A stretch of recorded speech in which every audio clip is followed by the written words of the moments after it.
आपके लिए एक नई वैकेंसी का अनाउंसमेंट कर दिया गया है। यहाँ पर अगर आप देखेंगे मेरे पीछे ये नोटिफिकेशन है, मल्टीटास्किंग स्टाफ की पोस्ट पर ये वैकेंसी अलग अलग डिपार्टमेंट्स के लिए। तो यहाँ पर सारी चीजें जानेंगे, एजुकेशनल क्वालिफिकेशन क्या होना चाहिए, एज लिमिट क्या होनी चाहिए, किस तरीके से आपका सिलेक्शन होगा, क्या क्या आपको पढ़ना है क्या नहीं पढ़ना है, सारी चीजें।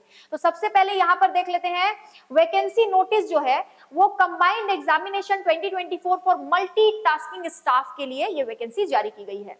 आपको जो फॉर्म भरना है 8 फरवरी 2024 से आप भर पाएंगे, यानी कि 8 फरवरी 2024 से लेकर 8 मार्च 2024 तक आप ये फॉर्म भर सकते हैं।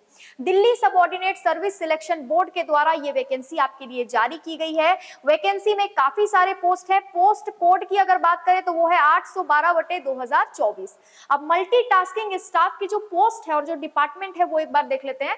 तो MTS women and child development department के लिए है, सोशल वेलफेयर डिपार्टमेंट के लिए है, ट्रेनिंग एंड टेक्निकल एजुकेशन के लिए है, प्रिंसिपल अकाउंट्स ऑफिस डिपार्टमेंट के लिए है, लेजिस्लेटिव असेंबली सेक्रेटेरिएट के लिए है, चीफ इलेक्टोरल ऑफिसर के लिए है, Delhi subordinate service selection board के लिए है, directorate of economics and statistics के लिए है, प्लानिंग के लिए है, डायरेक्टरेट ऑफ ट्रेनिंग के लिए है, land and building, archaeology, law, justice and legislative affairs, directorate of audit और दिल्ली आर्काइव्स के लिए ये वैकेंसी जो है अनाउंस किया गया। ये सारे मैंने आपको बताए हैं मल्टीटास्किंग स्टाफ की जो पोस्ट है किन किन डिपार्टमेंट के लिए है, ठीक है। टोटल पोस्ट की अगर मैं बात करूं तो ये 567 पोस्ट है, यहां पर ध्यान रखिएगा। अब क्लियरली यहां मेंशन किया गया है कि 8 मार्च तक ही आप इस फॉर्म को भर पाएंगे। ऑनलाइन अप्लाई करना है आपको, ये आपको वेबसाइट दी गई है DSSBonline.nic.in, ठीक है। अब यहां पर अगर हम देखें तो एजुकेशनल क्वालिफिकेशन समेत एज लिमिट भी दी गई है। तो यहाँ पर देखिए एजुकेशनल क्वालिफिकेशन आपकी क्या होनी चाहिए। अलग अलग पोस्ट के लिए अलग अलग टेबल्स दिए गए हैं। This post is identified suitable for PWBD category, सभी कैटेगरीज के लिए ये पोस्ट है, ठीक है। अब अगर हम बात करें department of women and child development का जो ये जो डिपार्टमेंट है इसके लिए एमटीएस की जो पोस्ट है उसके एजुकेशनल क्वालिफिकेशन की, तो आपने अगर मैट्रिकुलेशन पास कर लिया है, बहुत ज्यादा हाईफाई आपके एजुकेशनल क्वालिफिकेशन नहीं मांगी गई है, ग्रेजुएशन तक आपको नहीं जाना है, मैट्रिकुलेशन पास है या फिर इसका इक्विवेलेंट डिग्री अगर आपके पास है तो आप ये फॉर्म आराम से भर सकते हैं। सैलरी की बात करें, बहुत अच्छी सैलरी है, 18,000 से लेकर 56,900 रुपए तक की सैलरी आपको यहां पर दी जाएगी। एज लिमिट 18 से 27 साल होनी चाहिए, मिनिमम एज आपकी 18 ईयर और मैक्सिमम एज 27 ईयर अगर आपकी है तो आप ये फॉर्म भर सकते हैं। अब बात यहां पर अगर करें डिपार्टमेंट ऑफ सोशल वेलफेयर की, एमटीएस की जो पोस्ट है वो इस डिपार्टमेंट के लिए भी निकाली गई है। तो यहां पर उसका एजुकेशनल क्वालिफिकेशन दिया गया मैट्रिकुलेशन, आपका जो पैसा जो मिलेगा सैलरी वो भी सेम है जो हमने ऊपर देखा, एज लिमिट भी आपको सेम ही बताई गई है। Department of training and technical education के लिए भी आपको सेम एजुकेशनल क्वालिफिकेशन मांगा गया है, सेम सैलरी है, यानी जितने भी डिपार्टमेंट है सेम एज लिमिट है। लगभग सबका जो एजुकेशनल क्वालिफिकेशन है, जो सैलरी है और जो एज लिमिट है वो सब सेम ही यहाँ पर देखने को मिल रहा है।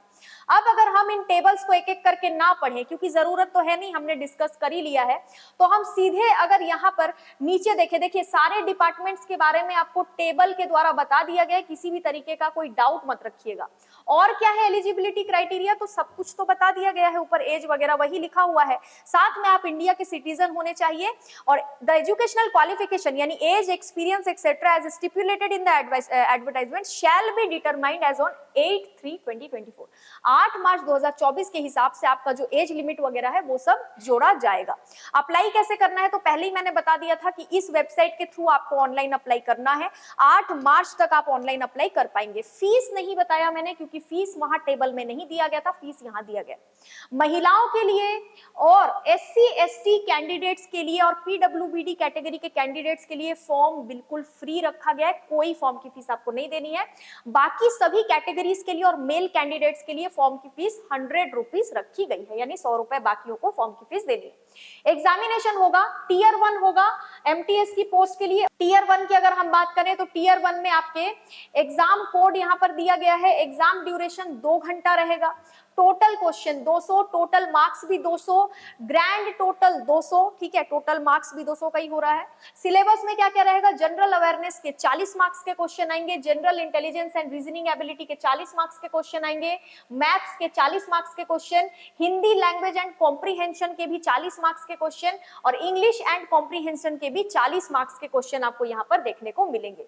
और ये जो कुछ भी रहेगा, सारे जो क्वेश्चन रहेंगे वो बाइलिंगुअल रहेंगे, ये आपको ध्यान में रखना है।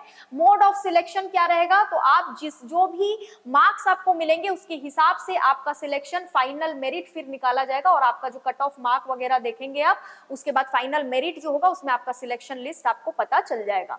अब अगर हम आगे देखें, अगर हमारे काम की कोई चीज है तो वो ये है कि आप अगर दूसरी किसी कैटेगरी से, जनरल के अलावा दूसरी कैटेगरी से हैं, तो आपको एज में छूट मिल रही है। SC/ST कैटेगरी को 5 साल की छूट, OBC को 3 साल की छूट, PWD कैटेगरी अगर अनरिजर्व्ड और या फिर EWS से हैं तो 10 साल की छूट, SC/ST PWD कैटेगरी से है तो 15 साल की छूट, और OBC अगर PWD कैटेगरी से है तो 13 साल की छूट, ठीक है। तो छूट काफी ज्यादा दी गई है। और अगर हमारे लिए कुछ इंपॉर्टेंट है तो वो यही है कि 8 मार्च तक आप ये फॉर्म भर पाएंगे, तो बिना कुछ सोचे आराम से ये फॉर्म भरिए। काफी अच्छी पोस्ट है और काफी सारी पोस्ट है, काफी सारे डिपार्टमेंट्स भी हैं। और अगर कोई डाउट या कंफ्यूजन हो तो आप मुझे कमेंट बॉक्स में पूछ सकते हैं। वीडियो को लाइक कीजिए, चैनल को सब्सक्राइब कीजिए और वीडियो को शेयर कीजिए। आज के लिए इतना ही। Thank you so much.